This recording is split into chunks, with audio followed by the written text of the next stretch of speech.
আলহাজ নুরুন্নবী মিরপুর, আলহাজ শামসুল হক লাল, আলহাজ আবু জাইদ ওহিদুল হক, হাফেজ খান মোহাম্মদ খানু, আশিকুর রহমান রফিক, মিজানুর রহমান, মোহাম্মদ সুলাইমান, গুলাম রব্বানী, আলহাজ ইব্রাহিম খলিল, মকসুদুল আনাম,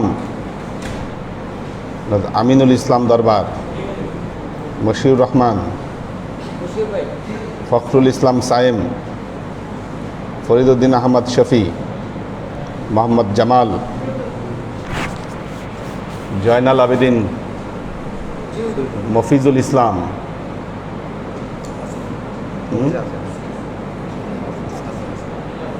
আমির আলহাজ নাজিমুদ্দিন লালকুঠি,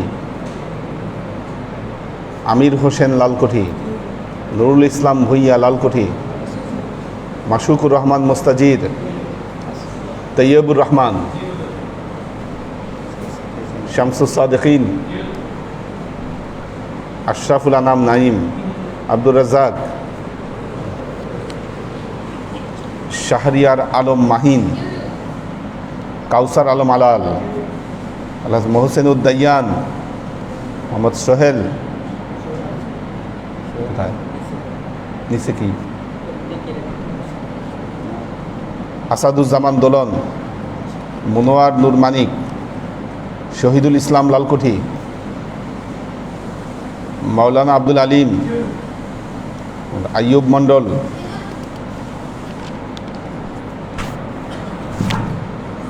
তাজুয়ার আলম, মোহাম্মদ বেলাল, আচ্ছা এটা কোন বেলাল? একটা কিন্তু বেলাল আছে দুইটা, হ্যাঁ দুই বেলাল। এখন এটা কোন বেলাল এটা বোঝার বিষয় আছে। হ্যাঁ এটা অন্যভাবে চিহ্নিত করতে হবে। বেলাল ফার্নিচার, হ্যাঁ এই যে এই বেলাল, ঠিক আছে, এইটা হচ্ছে বেলাল। হ্যাঁ লেবু, উনি কি লেবু বিক্রি করে? তাহলে লেবু দিয়ে দেন, ঠিক আছে বেলাল লেবু, এটা লেবু করে দিলাম, মাশাআল্লাহ। তাহলে বেলাল লেবু এটা এটার জন্য বিখ্যাত থাকবে। হ্যাঁ লেবু বেলাল। মোহাম্মদ সাদেক, মোহাম্মদ সাদেক কে? এই মোহাম্মদ সাদেক নাম লেখানোর পরে একদিনও নাই। হ্যাঁ হেদায়েতের আব্বা নাই কেন? দেশে গেছে না? আচ্ছা। মারুফুর রহমান, মোহাম্মদ তাফসিন, মুস্তাকিম শেখ, মোহাম্মদ রানা, আসাদুজ্জামান শিমুল, মুশফিকুর রহমান, বাবুল ইসলাম, আশরাফুল আনাম জিয়া, কামরুল আনাম,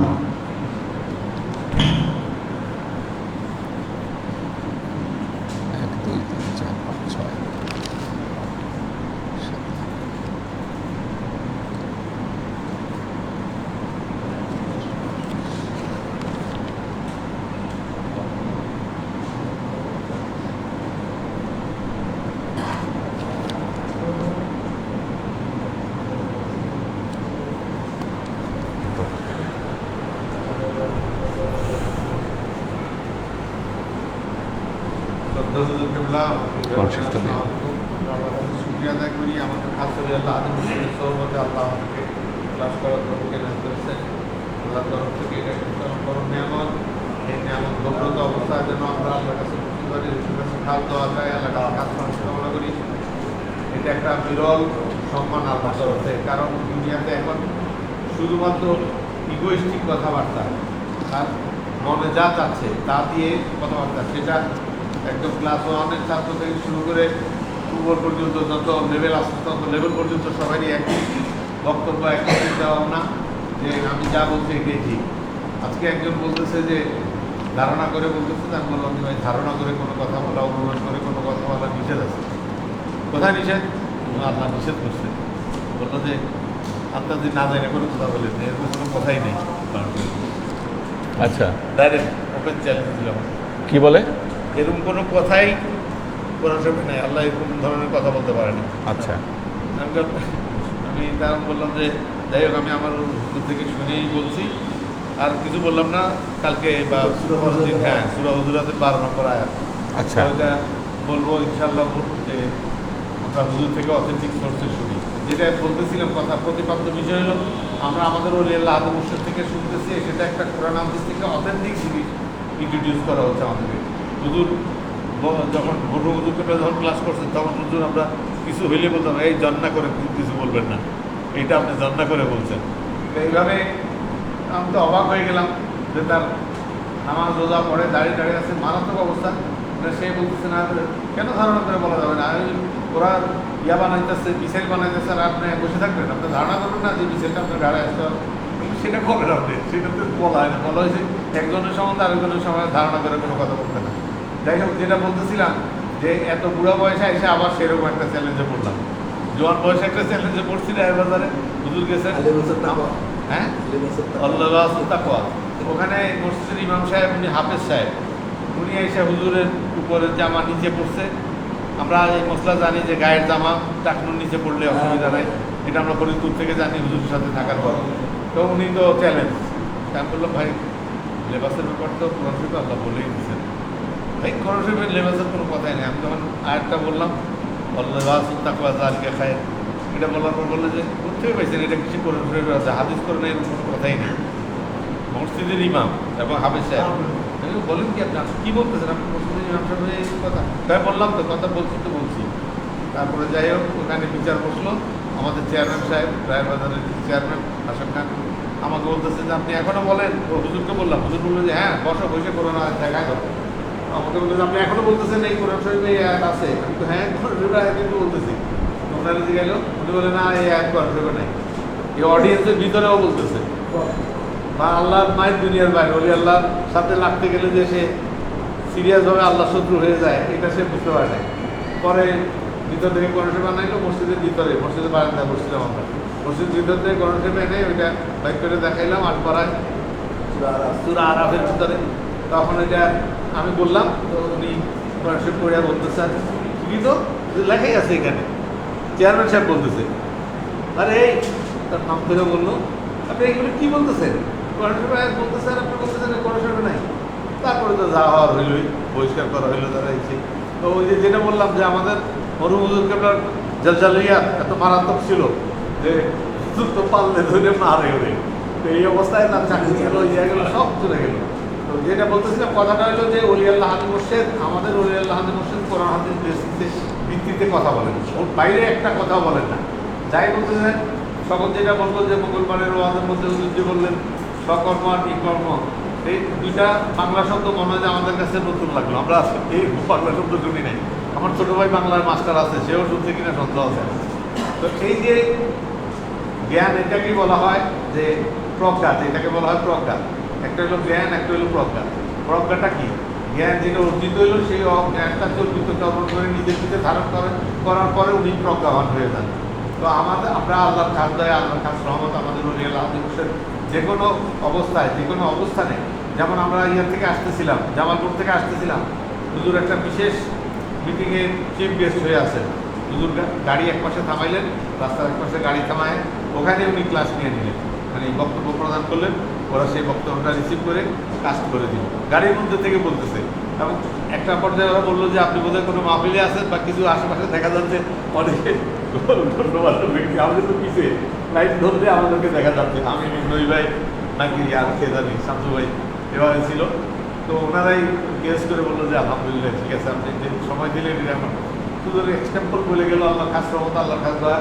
গাড়ির মধ্যেই এই ঘটনা ঘটে গেল, এটাকে কল্পনাই তো করতে পারি না। আমি ভাবতেছিলাম চলতি গাড়িতে হুজুর কেমনে করবে, কারণ একবার ইন্টারনেট পায়, একবার ডিসকানেক্টেড হয়ে যায়। হুজুর খুব চেষ্টা করতেছেন কানেক্টিভিটির জন্য, কিন্তু কানেকশন আসে, এসে আবার থাকে না, চলে যায়। কিন্তু আল্লাহর কুদরত যখন হুজুর শুরু করলেন, তারপর আর একটু ইন্টারাপশন হয়, স্মুথলি বক্তব্য দিয়ে দিলেন, এবং বক্তব্য সমাপ্তি করে শেষ করে আবার গাড়ি চালালেন। তো গাড়ির ওখানে একটা ঘটনা, গাড়িতে ইঞ্জিন হিট হয়ে যাচ্ছে। ইঞ্জিন হিট হয়ে গেলে হুজুর বলছে যে গাড়ি থামায় রাখতে হবে, ইঞ্জিন ঠান্ডা না হওয়া পর্যন্ত গাড়ি চালানো যায় না। ইটটা খেয়াল রাখো, হুজুর খালি বলতেছে সোহেলরে, ইয়ারে আমাদের সুজনকে, আর আমি শুনতেছি ইটটা খেয়াল রাখো।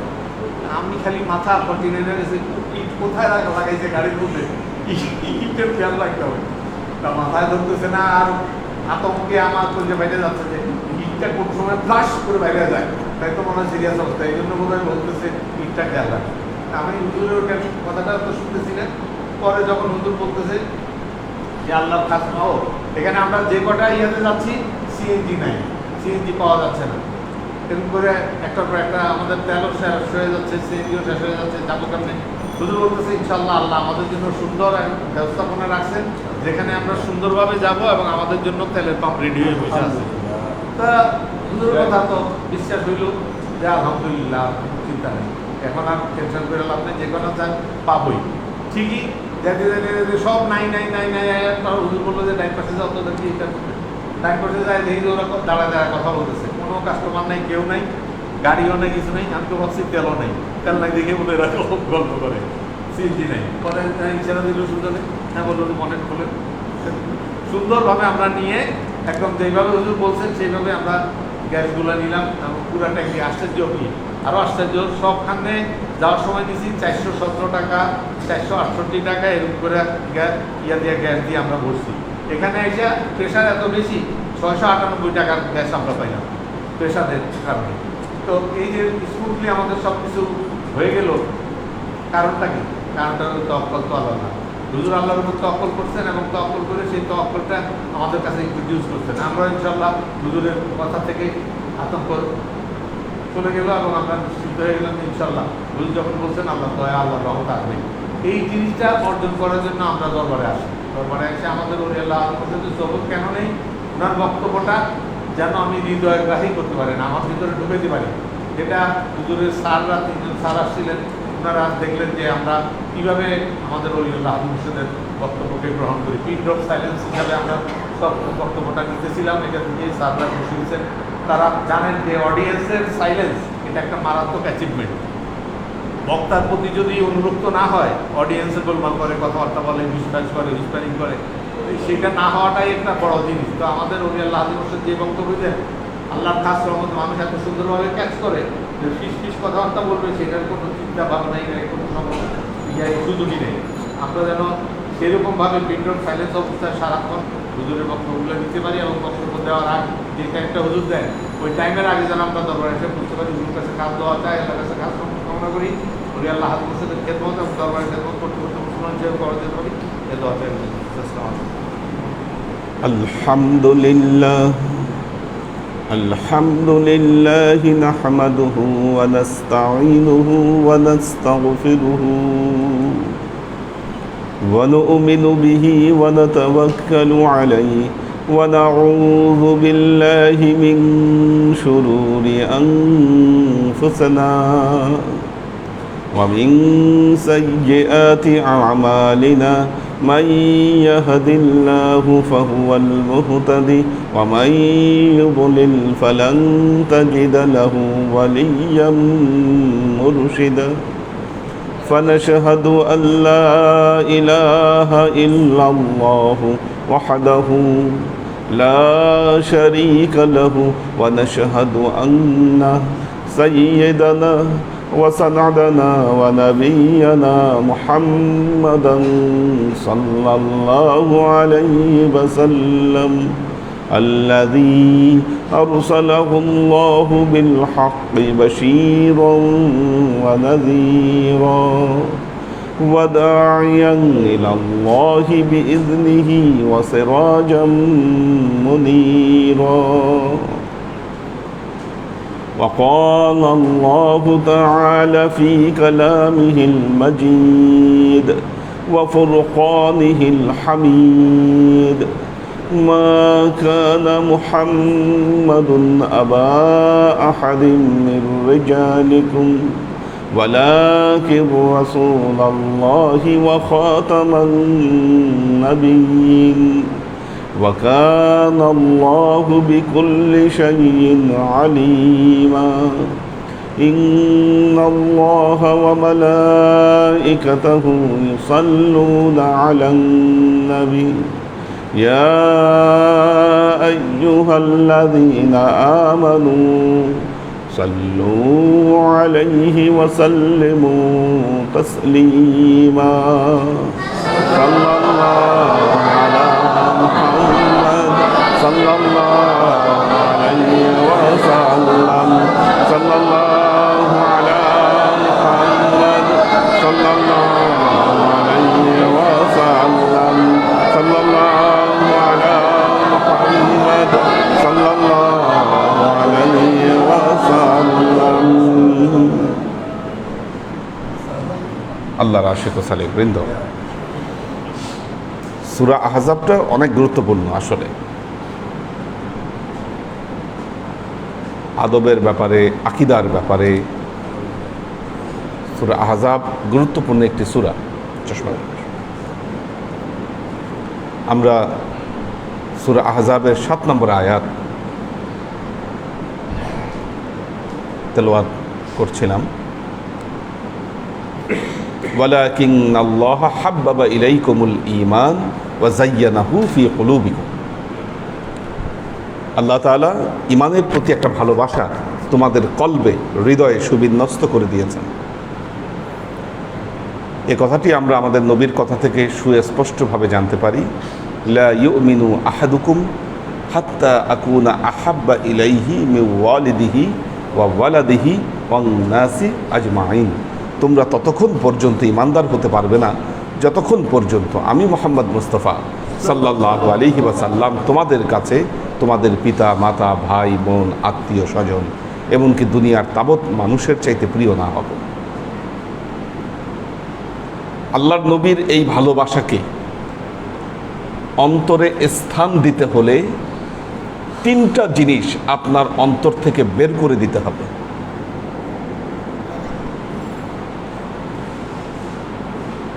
তিনটা জিনিসকে যদি বের করতে পারেন, নবীর ভালোবাসা আপনার অন্তরে জায়গা করে দেবে। না হলে আপনি মুখে বলবেন নবীর উম্মত, বাস্তবিক অর্থে আপনি মুনাফিক হয়ে থাকবেন। বর্তমান জামানায় এই মুনাফিকের সংখ্যা পৃথিবীতে বেড়ে গেছে। লেবাস লাগানো ইসলামের, বড় বড় ডিগ্রি তাদের ইসলামের, বস্তুত পক্ষে তারা মুনাফিক। কেন? কারণ নবীর ভালোবাসা তাদের অন্তরে নাই। যতই মুখে সুন্দর সুন্দর কথা বলুক, বড় বড় কথা বলুক, দেখুন একটা জিনিস, প্রতিটা ভাষার মধ্যে একটা দর্শন থাকে। আমরা যখন স্টুডেন্টদেরকে নাম্বারিং করি খাতায় লেখার উপরে, কি লিখেছে সেটার উপর নাম্বারিং না করে কি লিখতে চেয়েছে সেটার উপর নাম্বারিংটা বেশি করি।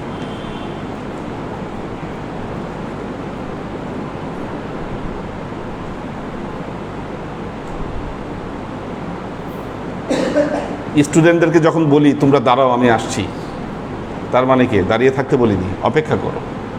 উদ্দেশ্য হচ্ছে অপেক্ষা করো। কাজেই এরা ভাষা যাই প্রয়োগ করুক, এদের উদ্দেশ্যটা ভালো না। এরা হয়তো না জেনেই না বুঝেই গড্ডালিকা প্রবাহে তাদের গা ভাসিয়ে দিয়েছে। এই কাজগুলো তারা করছে কেন? না জেনে না বুঝে গড্ডালিকা প্রবাহে তাদের গা ভাসিয়ে দিয়েছে।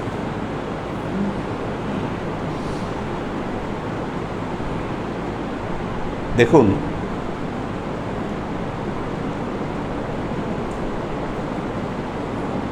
ইতিহাস বলে পুরো পৃথিবীতে মুসলমানদের অভাবনীয় সফলতা। আজকে যে কথা বলে যে মুসলমানরা রাজত্ব জয় করেছে, বিভিন্ন জায়গায় রাজ্য জয় করেছে এবং ইসলামকে প্রতিষ্ঠা করেছে। দেখুন, পবিত্র কোরআনে গুরুত্বপূর্ণ মেসেজ এটা। পবিত্র কোরআনে রাষ্ট্র দর্শন বা রাষ্ট্র চিন্তার কোনো আয়াত আপনি কোরআনে দেখাতে পারবেন না। বলেন আসছে কিনা? আপনারা যতটুকু পড়েছেন বা যতটুকু বুঝেছেন, রাষ্ট্রচিন্তা, রাষ্ট্র সংস্কার, রাষ্ট্র দর্শন কোরআনে নেই। তাহলে কি সংস্কারের কথা বলা হচ্ছে? ব্যক্তি সংস্কার, আত্মশুদ্ধি, সমাজকে সংস্কার। তাহলে আল্লাহর নবীর রাষ্ট্রচিন্তার বহিঃপ্রকাশ একমাত্র ঘটেছে তার মদিনা সনদের মাধ্যমে। রাষ্ট্রচিন্তা বা রাষ্ট্রের স্বরূপ কি হবে এটা কোরআন অনুযায়ী না, আল্লাহর নবীর মদিনা সনদ অনুযায়ী এটার বহিঃপ্রকাশ ঘটেছে। ইসলামী রাষ্ট্র প্রতিষ্ঠিত হবে বেসড অন হিউম্যানিটি। ইসলামী রাষ্ট্র মূল ভিত্তি ছিল হিউম্যানিটি, মনুষ্যত্ব, খেলাফতে ইনসানিয়াত। ইনসানিয়াতের ভিত্তিতে রাসূলুল্লাহ সাল্লাল্লাহু আলাইহি ওয়াসাল্লাম রাষ্ট্র প্রতিষ্ঠার ঘোষণা দিয়েছিলেন। এজন্য মুসলমানেরা যেখানেই একটা কথা বলা হয় যে আজকের দিনে বলা হয় যে নবী হয়তো সাম্রাজ্যবাদী ছিলেন, নাউজুবিল্লাহ। পাশ্চাত্য বিজ্ঞানীরা বলছে না, আল্লাহর নবী কখনো কোনো ধর্মের বিরুদ্ধে যুদ্ধ করেননি, কোনো গোত্রের বিরুদ্ধে যুদ্ধ করেননি। তাহলে যুদ্ধটা কিসের বিরুদ্ধে করেছেন? অন্যায়ের বিরুদ্ধে। ব্যাপারটা বুঝে আসছে কিনা? কখনো কোথাও কেউ যদি মানবতা বিরোধী কোনো অপরাধ না করেছেন, আল্লাহর নবী সেখানে সৈন্য প্রেরণ করেননি। মুসলমানদের সাথে যতক্ষণ পর্যন্ত কেউ বেঈমানি না করেছে, আল্লাহর নবী সেখানে সৈন্য প্রেরণ করেননি। মুসলমানদের সাথে বেঈমানি না করা পর্যন্ত, কাউকে হত্যা না করা পর্যন্ত, অথবা কারো কোনো স্বাধীনতার উপর হস্তক্ষেপ না করা পর্যন্ত আল্লাহ নবী সেখানে সেনাবাহিনী প্রেরণ করেননি। এবং প্রেরণ করার পর কি হয়েছে? যখন মুসলমানেরা সেখানে গিয়েছে, সব জায়গাতেই মক্কা বিজয়ের মতো মুসলমানরা ঘোষণা দিয়েছে লা তাসরিবা আলাইকুমুল ইয়াউমা। কি আল্লাহ নবী যখন মক্কা বিজয় করলেন, মক্কায় ঢুকলেন আর ঘোষণা দিলেন যে লা তাসরিবা আলাইকুমুল ইয়াউম, আজকের দিনে কারো উপর কোনো প্রতিশোধ নেওয়া হবে না। ফলশ্রুতিতে কি ঘটলো? দলে দলে লোক ইসলামে আসা শুরু করলো। মুসলমানরা যেখানে গিয়েছে কাউকে বলেনি যে তোমরা তোমাদের মন্দিরে ইবাদত করতে পারবে না, ভাঙেননি এগুলো মুসলমানেরা। দেখেন আপনি হিস্টোরি দেখেন। এই যে পারস্য সাম্রাজ্যে ইরানের পার্সোপলিস হচ্ছে ওই হাখামানসি সম্রাটদের যে প্যালেস ছিল, আলেকজান্ডার এটাকে পুরাই দিয়েছিল। আলেকজান্ডার যখন এই পার্সিয়ান সাম্রাজ্য দখল করে তখন এখানে আগুন ধরিয়ে দিয়েছেন। 1000 বছরের ইতিহাস পার্সোপলিস। মুসলমানরা তো পারস্য দখল করেছে, কিন্তু ওইটার যে ধ্বংসাবশেষ, হাখামানসি সম্রাটদের আমলে যে তৈরি করা মূর্তি, কোনোটাতে হাত দেয়নি মুসলমানেরা, সব অক্ষত রেখেছে। মুসলমানদের এই উদারতা যখন দেখেছে, তখন দলে দলে মানুষ ইসলামে প্রবেশ করেছে। এই যে ভারতবর্ষে মুসলমানের সংখ্যা বর্তমানে 28 কোটি ছাড়িয়েছে। ভারতবর্ষে মুসলমানদের সংখ্যা 28 কোটি ছাড়িয়েছে, যেখানে সবাই ছিল হিন্দু। এক সময় সবাই হিন্দু ছিল।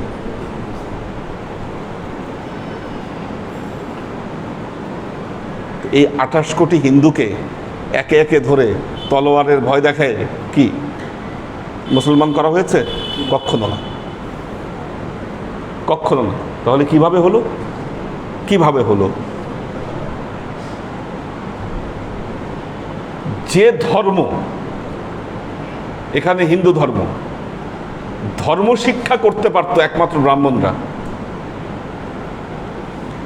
কিতাবের বাণী, বেদ বাক্য একমাত্র ব্রাহ্মণরা শুনতে পারত। ব্রাহ্মণদের বাইরে কেউ শিখতেই পারতো না।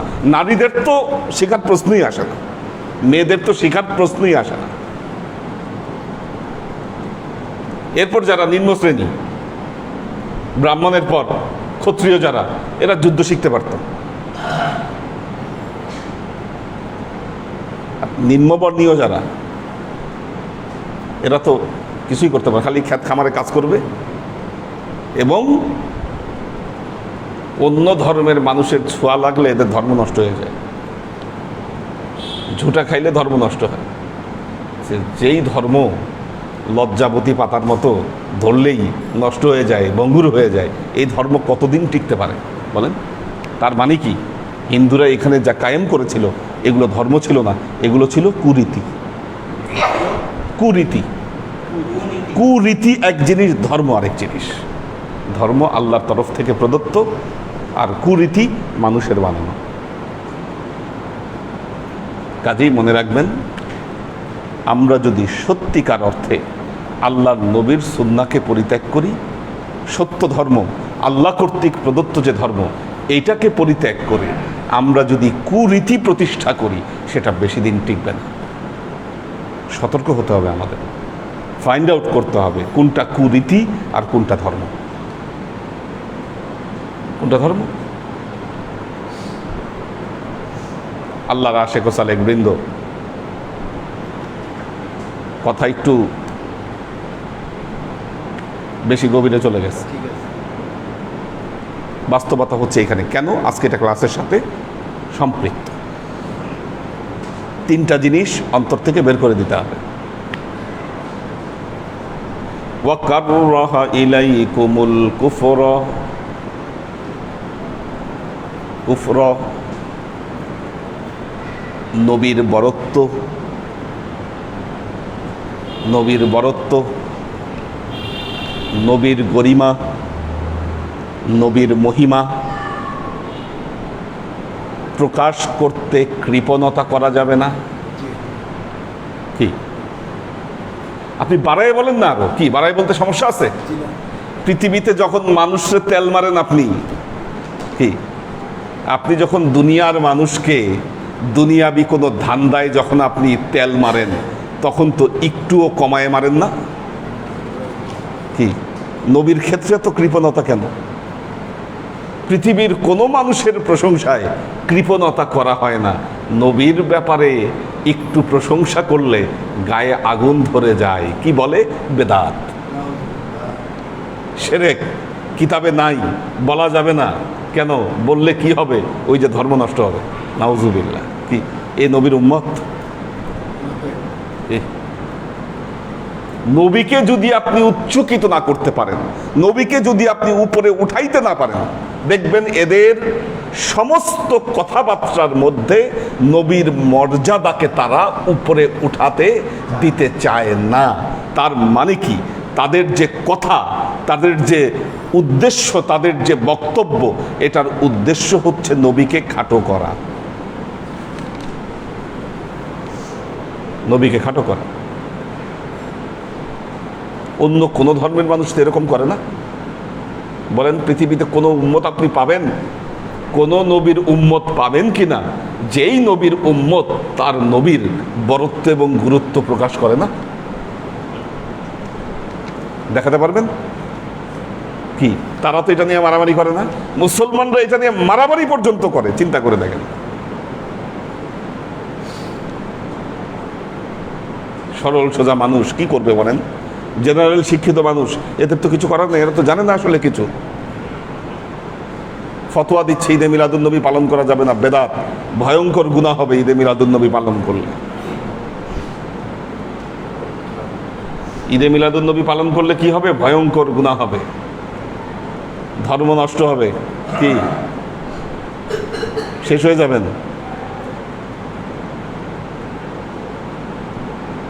হৃদয় কি বলে বলেন? বাস্তবতা কি বলে? আসলেই তাই। তাহলে কেন এরা এই কথা বলছে? এরা এই কথা কেন বলছে? কোত্থেকে পাইল? কবে থেকে এই গবেষণা শুরু হলো? আমি তো বলেছি পুরো ঈদে মিলাদুন্নবীর ইতিহাস আপনাদেরকে তুলে ধরেছি, কখন কোথায় কিভাবে ছিল ঈদে মিলাদুন্নবী। তাহলে কবে থেকে এটার বিরুদ্ধে অ্যালার্জি শুরু হলো? যেদিন থেকে সাউদিয়া আল আরাবিয়ায় বিভিন্ন বিশ্ববিদ্যালয় প্রতিষ্ঠিত হয়েছে, এবং আপনারা জেনে থাকবেন এই বিশ্ববিদ্যালয়গুলো কিন্তু ইন্টারন্যাশনালি কোনোটাই না, রিকগনাইজ না। এগুলো এই যে মদিনা বিশ্ববিদ্যালয়, উম্মুল কুরা বিশ্ববিদ্যালয়, এগুলো কমির মতো। হ্যাঁ, কমির মতো। এগুলো ইন্টারন্যাশনালি রিকগনাইজ না। আর এগুলোর প্রতিষ্ঠার উদ্দেশ্যই হলো ফিতনা ছড়ানো, আর কিচ্ছু না। এদের যত ফান্ডিং, এদের যত ফান্ড, সব কিছু এখানে ফান্ড ঢালতেছে ইহুদি খ্রিস্টানরা, যার ফলে প্রতি বছর সারা পৃথিবী থেকে এই সরল মনা কোমলমতি মুসলমান যারা অভাবগ্রস্ত তাদেরকে টাকা পয়সা দিয়ে ওখানে নিয়ে যাচ্ছে, নিয়ে গিয়ে ট্রেনিং দিয়ে তাদেরকে ছেড়ে দেওয়া হচ্ছে শুধুমাত্র এই কথাগুলো আমাদের মধ্যে ছড়াই দেওয়ার জন্য। দেশে থাকতে খাইতে পারতো না। ধরেন একজন, আমি তো ছোটবেলায় মাদ্রাসায় পড়েছি, দেখেছি তো মাদ্রাসায় কী ধরনের ছেলেপেলেরা পড়ে। এদের মধ্যে যারা মেধাবী টার্গেট হচ্ছে এরা। তো এদেরকে আপনি বিমান ভাড়া দিয়ে, থাকা খাওয়ার সমস্ত খরচ দিয়ে আপনি দেশ থেকে তাদেরকে নিয়ে গেছেন, 4-5 বছর ওখানে রেখে আপনি তাদেরকে পড়িয়েছেন এবং ব্রেন ওয়াশ করিয়েছেন। আপনি পড়িয়েছেন, ব্রেন ওয়াশ করিয়েছেন, এবং 4-5 বছর পর কিছু টাকা পয়সা দিয়ে, কিছু টাকা পয়সা দিয়ে, এদের মধ্যে রেজাল্ট যাদের ভালো, কিছু টাকা পয়সা দিয়ে ছেড়ে দিয়েছেন পৃথিবীতে, যাও কাজ করো এখন এটার উপর।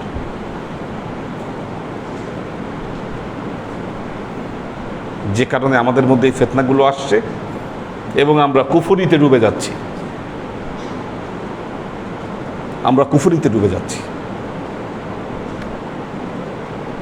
ওয়াকাররাহা ইলাইকুমুল কুফরা,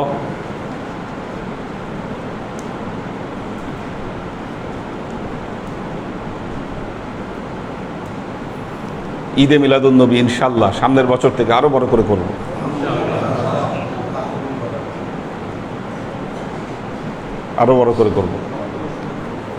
হ্যাঁ, আচ্ছা, আলহামদুলিল্লাহ। তো আল্লাহর আশেক ও সালেক বৃন্দ, এগুলো আজকে আমাদের চিন্তার বিষয়, এগুলো অনেক চিন্তার বিষয়।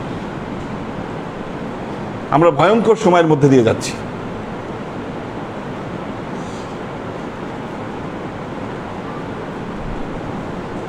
ভয়ঙ্কর সময় তখনই আমাদের উপরে এসেছে যখন আমরা আমাদের কেবলাগুলো হারিয়েছি।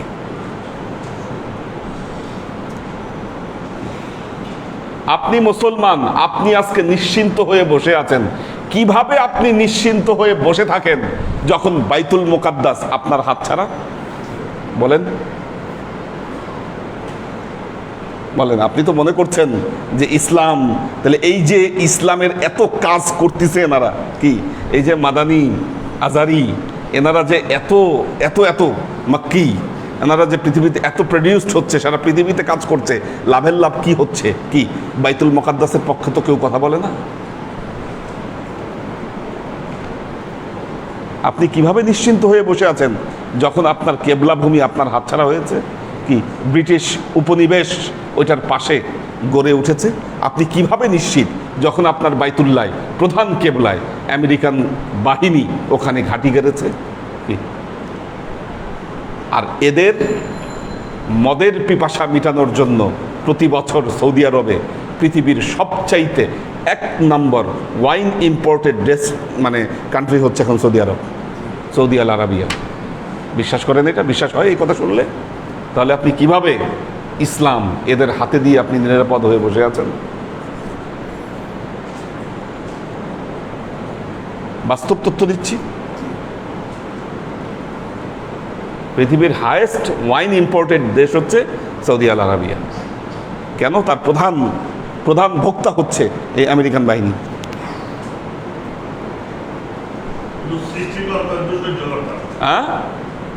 কেন করবে না? এর চাইতে খারাপ সময় তো আসছিল মুসলমানদের উপর, যুগে যুগে আসছে। যখনই মুসলমান আল্লাহকে ভুলে গেছে, মুসলমান তিনি ঐশ্বরিক চেতনায় বিশ্বাসী থাকবেন। মুসলমান তিনি ঐশ্বরিক চেতনায় বিশ্বাসী থাকবেন। এই দুনিয়া মুসলমানদের কাছে এটা ফানি, ধ্বংসপ্রাপ্ত দুনিয়া। একজন মুসলমান তিনি মৃত্যুকে সে কোনোদিন ভয় পাবে না, মৃত্যু তার জন্য অবধারিত জানবে। এই মুসলমান যখন দুনিয়াবি কিছু সুবিধার জন্য মানুষের পা চাটে গিয়ে আপনি বলেন এই মুসলমান দিয়ে কি আশা করা যায়? কি করবে এই মুসলমান? আজকে এই দুনিয়া লোভী মুসলমান যারা টাকার জন্য, ধান্দার জন্য কি মুহূর্তে নিজেকে বিক্রি করে দেয়, এই মুসলমানদেরকে দিয়ে আপনি কি আশা করেন? এমনি তো আসে নাই। আল্লাহ তো গোস্বা হয়েছে মুসলমানদের উপরে।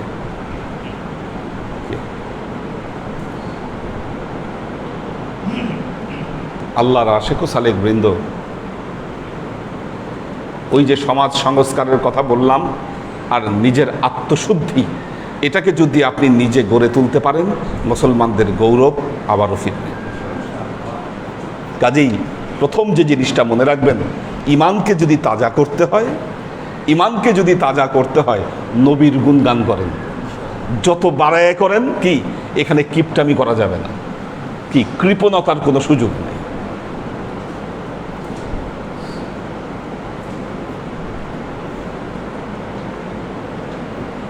নবীর কোনো বিশেষত্বের কথা বলতে গেলে তখনই আপনি সেখানে খুঁজেন এটা কি জায়েজ হচ্ছে বলা না জায়েজ। মৌলানা সাহেবরা যে অনেক সুরে সুরে ওয়াজ করে, গল্প বলে, কি ওয়াজের মধ্যে গল্প বলে, মানুষ চোখের পানি ফেলে, কয়টা সত্য কয়টা মিথ্যা, ওইটা কি আপনি যাচাই করতে যান?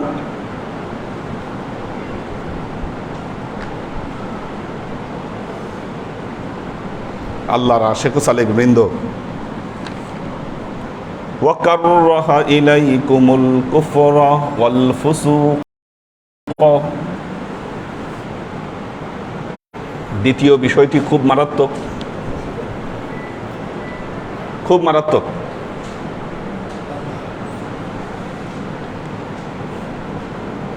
ইউটিউবে কিছু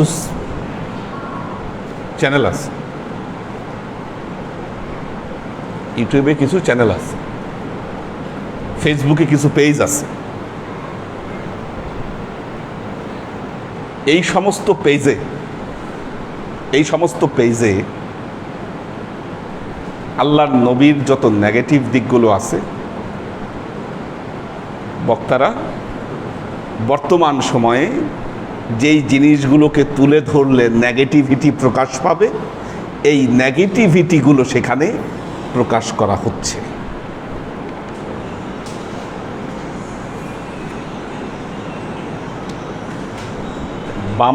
বাম রাজনীতি করে কতগুলো দেখেন না? হ্যাঁ, বাম রাজনীতি করে কতগুলো। এরা এই সমস্ত জিনিস খুব চর্চা করে।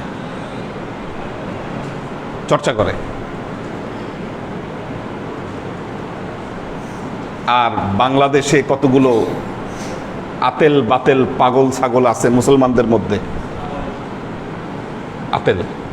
আতেল বুঝেন? ওই সমাজে কোনো জায়গায় কোনো দাম নাই, কিছু নাই, ওই গাঁজা খায়, গমের ওষুধ খেয়ে পড়ে থাকে, এ ধরনের কিছু আতেল আছে। এই সমস্ত আতেলদেরকে কিছু টাকা পয়সা দিয়ে কাজে লাগাইছে, যে 2 দিন পর ফেসবুকে এগুলা লিখবি। কেন? এগুলো উদ্দেশ্য কি? এই লেখে মুসলমানদেরকে খেপায় দিবি আর মারামারি লাগাই দিবি 2 দিন পর। কাজ হচ্ছে এটা। না হলে মূর্তির পায়ের নিচে কেন কোরআন শরীফ রাখবে? হোয়াই? উদ্দেশ্যটা কি? উদ্দেশ্যটা কিন্তু কিচ্ছু না, মুসলমানদেরকে খেপায় দিয়ে কিছু অকারেন্স ঘটে, কি এই বিদেশে বিভিন্ন জায়গায় এটা করে, এই যে দেখো আক্রমণ করতেছে, উস্কানি দাও।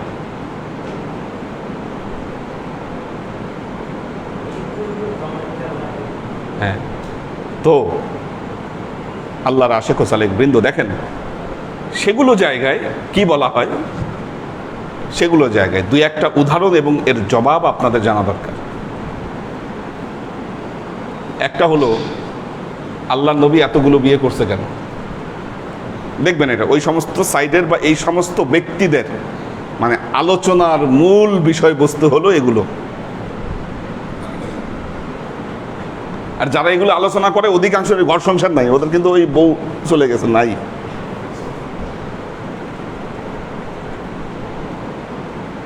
ভেতরে কিছু না থাকলে থাকবে কেমনি? অধিকাংশ, আমি বললাম তো, এই সমস্ত কাজে যারা জড়িত, এদের কাজই হচ্ছে এগুলো। লুচ্চা লাফাঙ্গা যে কটা আছে তাদের কাজে। এক হচ্ছে আল্লাহ নবী এতগুলো বিয়ে করছে কেন, ও অত দূর যাচ্ছি কেন? আপনি জানেন যে ওই কি যেন নাম, গণশাস্ত্রের মালিক জাফরুল্লাহর সাথে ডিবেট হলো যেন কার? আব্বাসী, এনায়েতুল্লাহ আব্বাসী। সেখানেও ওই ডাক্তার জাফরুল্লাহ জায়েদের যে বিয়ের প্রসঙ্গ ওটা নিয়ে আসে। তার মানে কি, উনি প্রকাশ্যে তো এত কথা বলতে সাহস পায় নাই, কিন্তু কথা শুনে বোঝা গেছে ভেতরে উনি এগুলা ধারণা পোষণ করেন। কি নহলে এই যে পুত্র জায়েদের যে স্ত্রী, তাকে যে আল্লাহ নবী বিয়ে করলেন, এই বিষয়টা নিয়ে আসতো না।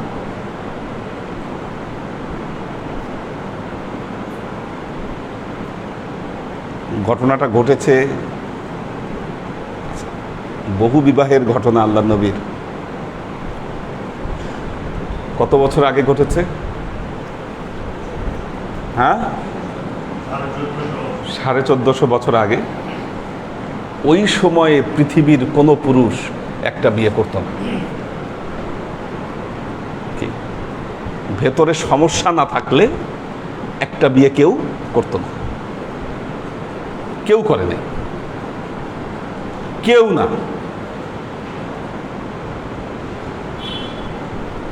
ভেজাল থাকলে, ডিস্টার্ব থাকলে ভিন্ন কথা।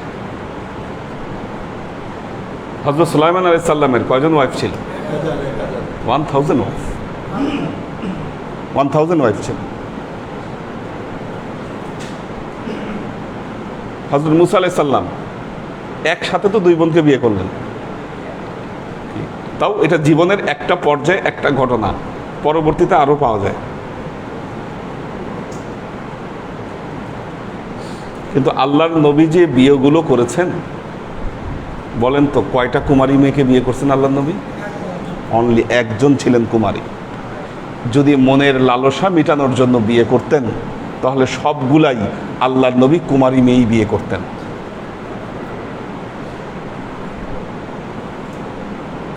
সবগুলাকে কুমারী মেয়েই বিয়ে করতেন। বিয়ে করার উদ্দেশ্য ছিল আল্লাহর নবীর ইসলামের প্রচার কাজ যেন ত্বরান্বিত হয়, সহজ হয়। প্রথম বিয়েটা করেছেন আল্লাহর নবীর বয়স যখন 25 বছর, তিনি 40 বছর বয়স্ক একজন নারীকে তিনি বিয়ে করছেন। কারণ আল্লাহর নবী জানতেন যে মা খাদিজাকে দিয়ে ইসলামের প্রচার এবং প্রসার সম্ভব। এটাকে এরা বলে, এই শয়তানগুলা বলে যে নবীর পেটে খাবার জুটতো না, খাইতে পারতো না, দেখছে যে এনারে বিয়ে করলে কি টাকা পয়সা পাওয়া যাবে, এই জন্য করছে। নাউজুবিল্লাহ। দৃষ্টিভঙ্গিটা কোন জায়গায় দেখেন, নেগেটিভভাবে একটা দৃষ্টিভঙ্গি। যদি যে বংশের ছিলেন আল্লাহ নবী, কুরাইশ বংশের ছিলেন তিনি। আব্দুল মুত্তালিবের, হযরত আব্দুল মুত্তালিব ছিলেন ওনার অভিভাবক, যার অভিভাবক আব্দুল মুত্তালিব, আরবের নেতৃস্থানীয় ব্যক্তি তিনি। হাশেমি, একদম হাশেমি ধারার, কুরাইশদের সবচাইতে সম্ভ্রান্ত ধারার যে পুরুষ।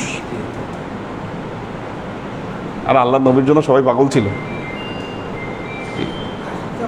হ্যাঁ, কোনটা? হ্যাঁ, তো এই যে আল্লাহ নবী, তিনি যাকে প্রস্তাব দিতেন সেই আল্লাহ নবীকে বিয়ে করতেন। পরিস্থিতি এমন ছিল, পরিস্থিতি এমন ছিল। কারণ রূপে গুণে সব দিক থেকে তিনি শ্রেষ্ঠ, সব দিক থেকে তিনি শ্রেষ্ঠ। কিন্তু তিনি বিয়ে করলেন কাকে? আরবের এত কুমারী নারীরা থাকতে এই যে উম্মে হানি, উম্মে হানি, উম্মে হানি কিন্তু আল্লাহ নবীর স্ত্রী ছিলেন না।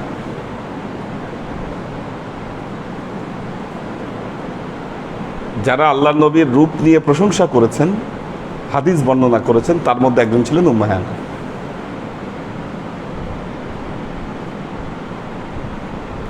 কাজী এতে বোঝা যায় যে আরবের মেয়েরা আল্লাহ নবীর জন্য কতটা পাগল ছিল। তিনি সবাইকে বাদ দিয়ে বিয়ে করলেন কাকে? মা খাদিজাকে। কেন? উদ্দেশ্যটা ছিল নিজের বাসনা চরিতার্থ করা নয়, বরং ইসলামের প্রচার এবং প্রসার কাজকে ত্বরান্বিত করা। পরবর্তীতে যাদেরকেই বিয়ে করেছেন অসহায় অথবা যারা গোত্রগতভাবে বংশীয়ভাবে যারা শক্ত ছিলেন তাদেরকে। আজকে 1450 বছর পরে কি এখন তো ছেলেরাও আস্তে আস্তে নপুংসক হয়ে যাচ্ছে, আরো সামনের দিন যে কি হবে কি, একটার বেশি বিয়ে করার ক্ষমতা তো নাই ছেলেদের এখন। অথচ যেই ক্ষমতা আল্লাহ নবীকে শতগুণ বেশি দেওয়া হয়েছে, আজকের দিনে আপনি ওই সমস্ত প্রসঙ্গ টেনে কি নবীর বদনাম করেন, নাউজুবিল্লাহ। আচ্ছা, এখন জায়েদকে কেন বিয়ে করলেন? জায়েদের পুত্র স্ত্রীকে কেন বিয়ে করলেন? যে কথা বলেছিলাম, ধর্ম এক জিনিস, কুরীতি আরেক জিনিস।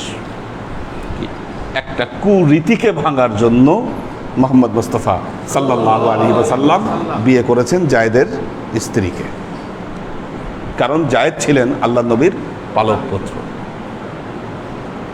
এরা যখন রসায় রসে এই কথাগুলো বলে, দেখেন কত খারাপ। আমি এদের বক্তব্য শুনেছি, আমি এই জন্য বলছি। আর আপনাদেরকে এটা কেন জানাচ্ছি? সতর্কতার জন্য। কারণ আপনাদের সামনেও কোনো দিন এই শয়তানগুলো হাজির হতে পারে, তখন যেন এর জবাব দিতে পারে।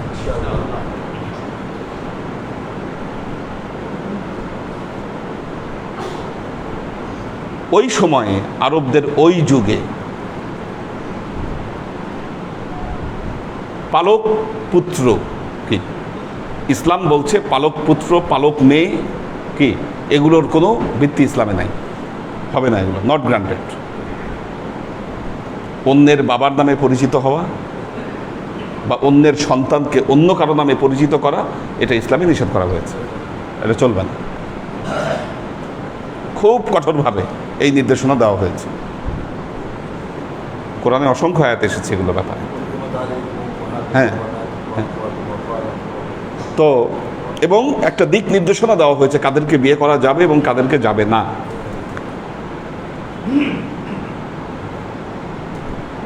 জায়েদ তার স্ত্রীকে তালাক দিয়েছে, জায়েদ তার স্ত্রীকে তালাক দিয়েছে। কোরআনে আল্লাহ যেভাবে আয়াতটা নাজিল করেছেন, যেভাবে আয়াতটা নাজিল করেছেন, বোঝা যাচ্ছিল আল্লাহর নবী আল্লাহর এই আদেশ থেকে যেন একটু পালিয়ে বেড়াচ্ছেন, এরকম একটা অবস্থা। এটা বিরাট একটা লজ্জার ব্যাপার, বিরাট লজ্জার ব্যাপার। আপনাদেরকে বলেছিলাম জালালউদ্দিন রুমির সাথে যে শামস তাবরিজির দেখা কি, এখন শামস তাবরিজি জালালউদ্দিন রুমিকে দিয়ে এমন কিছু কাজ করালেন যেটা ওনার জন্য খুবই প্রেস্টিজের ব্যাপার ছিল। প্রেস্টিজ ইস্যু এটা। লোকে কি বলবে, মানুষে কি বলবে, পাছে লোকে কিছু বলে, এই জন্য খুব লজ্জা পাচ্ছিলেন আল্লাহ নবী। এটা কেমনে সম্ভব, কিভাবে সম্ভব? আল্লাহ আদেশ দিলেন, বললেন, আমি মনে হচ্ছে যে তুমি লজ্জা পাচ্ছ এই বিষয়ে, কিন্তু করতে হবে এটা। এই জন্য ডক্টর জাফরুল্লাহ কি বলেছিল যে এটা নবী নিজেই লেখছে, ইচ্ছা হয়েছে এই জন্য এইভাবে লেখে মানুষকে শোনাইছে যে এটা। কোথায় আছে বিশ্বাসটা আপনি বলেন? কি কাফের হওয়ার জন্য, সাব্যস্ত কাফের হওয়ার জন্য এতটুকু যথেষ্ট। আল্লাহ নবীর আমাদের মাদের মধ্যে একমাত্র মা আয়েশা ছিলেন একমাত্র কুমারী মেয়ে, যাকে আল্লাহ নবী বিয়ে করেছেন। বাকি সবাই। উম্মে সালমাকে তো অনেক বয়সে বিয়ে করছেন আল্লাহ।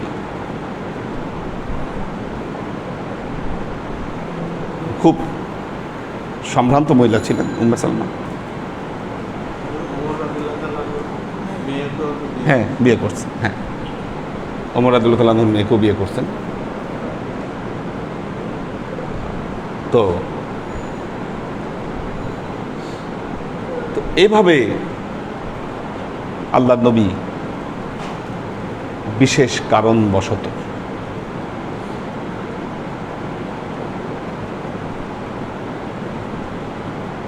কারণবশত এই বিয়েগুলো আল্লাহ নবীকে করতে হয়েছে। এটা যদি সত্যি আল্লাহ নবী তার বাসনা পূরণের জন্য বিয়ে করতেন, তাহলে অবশ্যই কুমারী দেখে নারী বিয়ে করতেন। আর সংখ্যায় তো অনেক কম করেছেন আল্লাহ নবী বিয়ে, বলবো ওই তুলনায় ওই সময়ের অনুযায়ী অনেক কম করেছেন।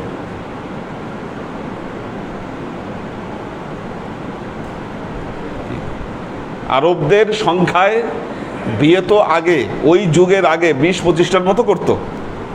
ইসলাম এসে বিয়ের ক্ষেত্রে 4টাকে নির্ধারণ করে দেওয়া হলো কোরআনে। হ্যাঁ, না 10টা-15টা করে, কিন্তু বউ হিসাবে না, দাসী হিসাবে। দাসী হিসাবে 4টার পরে যেটাকে রাখতে পারবে, ইসলাম যেটাকে অ্যাপ্রুভ করেছে সেটা দাসী হিসাবে অ্যাপ্রুভ করেছে, নট ওয়াইফ হিসাবে। মাসনা ওয়া সুলাসা ওয়া রুবা, এরপরে যেটা সেটা দাসী হিসেবে কি, এটাও অ্যাপ্রুভ করেছে।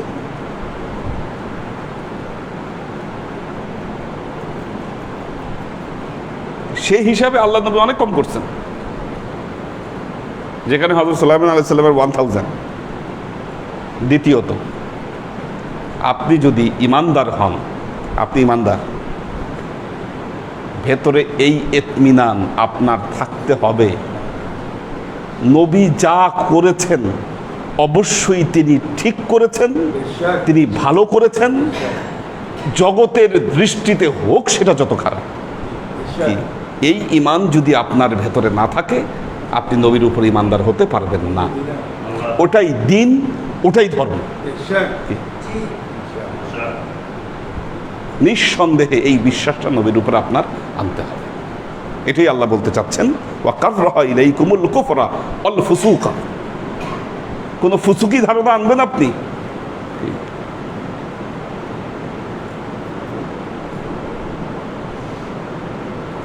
দ্বিতীয় যে কথাটা বলা হয়, তিনি সাম্রাজ্যবাদী ছিলেন। যে ব্যাখ্যাটা আপনাকে দিলাম শুরুতে, সাম্রাজ্যবাদী ছিলেন।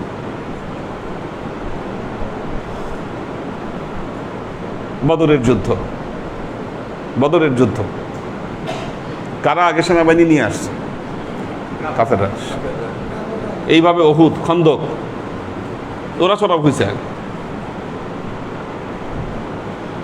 হয়েছে, এইভাবে রোমানদের বিরুদ্ধে যুদ্ধ, দূত মেরে ফেলছে। মুসলমানদের যে প্রতিনিধি পাঠানো হয়েছে দাওয়াত দিয়ে, তাকে হত্যা করেছে। হ্যাঁ হ্যাঁ, হত্যা করেছে। তখন মুসলমানরা তাদের উপর চড়া হয়েছে।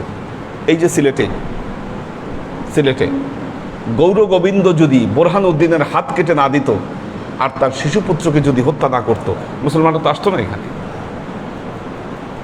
কেন করেছে? এই যে মানবতা বিরোধী অপরাধ যখন করেছে, তখন মুসলমানেরা গিয়েছে। মুসলমানরা আগে ভাগে কোথাও যায়নি।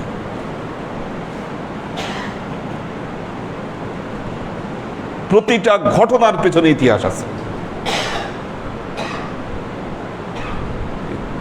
এই মূর্খ আহামকগুলো, তোমরা ইতিহাস পড়বা না, আমার নবীর নামে বদনাম করবা।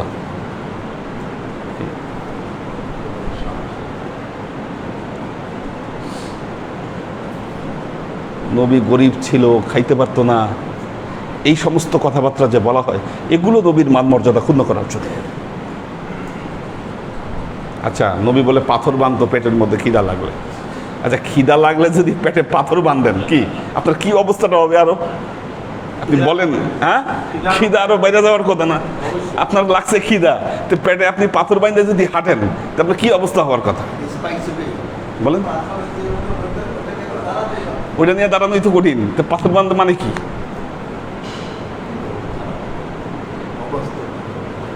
এর দ্বারা বোঝা যায় এগুলো কথা গ্রহণযোগ্য নয়। এই যে ষড়যন্ত্র, 120 তারিখ কাপড় কিনছে, হ্যাঁ 120 তারিখ শার্ট কাপড় কিনছে, 120টা তারিখ। ও এগুলো এগুলো বানোয়াট কথা। হ্যাঁ মাঝে মাঝে আল্লাহ নবী কাপড় ছিঁড়ে গেলে কেন? আরবে তো কাপড় তখন তো অ্যাভেলেবেল না, আপনাকে ওই অবস্থাটা চিন্তা করতে হবে, বাস্তবতা চিন্তা করতে হবে। কাপড় তো অ্যাভেলেবেল না তখন, কাপড় রপ্তানিটাই ছিল সবচেয়ে দামি জিনিস ছিল কাপড়, এই জন্য ছিঁড়ে গেলে সেলাই করতো, সেলাই করে নিত। আমাদের দেশে তো কাপড় সবচেয়ে সস্তা বাংলাদেশে। তা আপনি এখন সেরা জামা কাপড় পরবেন আর বলবেন যে না এটা সুন্নত না, বিষয়টা তেমন নয়।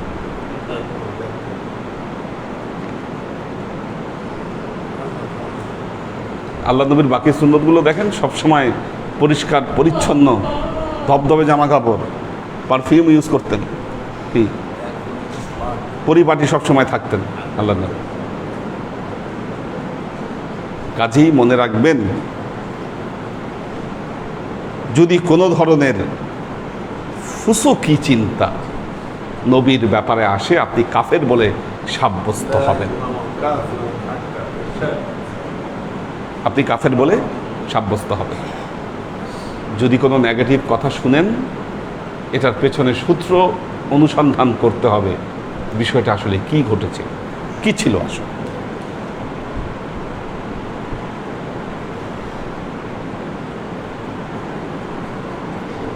দেখেন একটা জিনিস বলা হয়,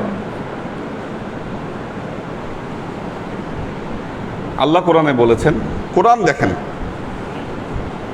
সব নবীদের ব্যাপারে কি বলেছেন, কুল্লুম মিনাস সাদিকিন, নবীরা কি ছিল? সব সত্যবাদী ছিল, নবীরা সত্যবাদী ছিল।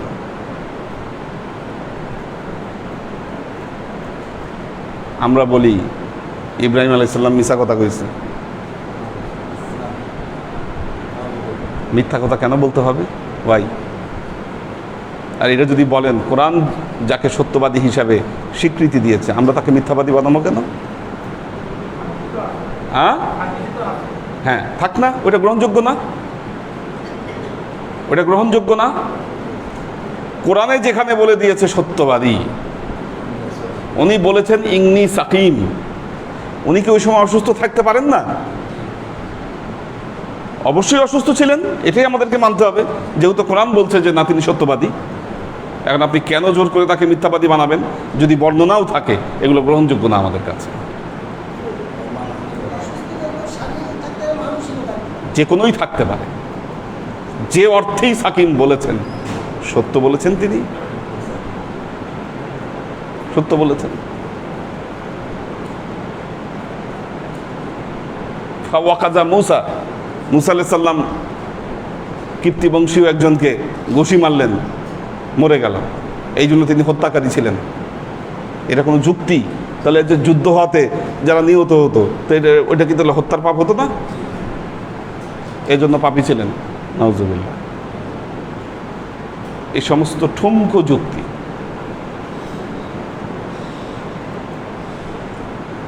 ঠুনকো যুক্তি।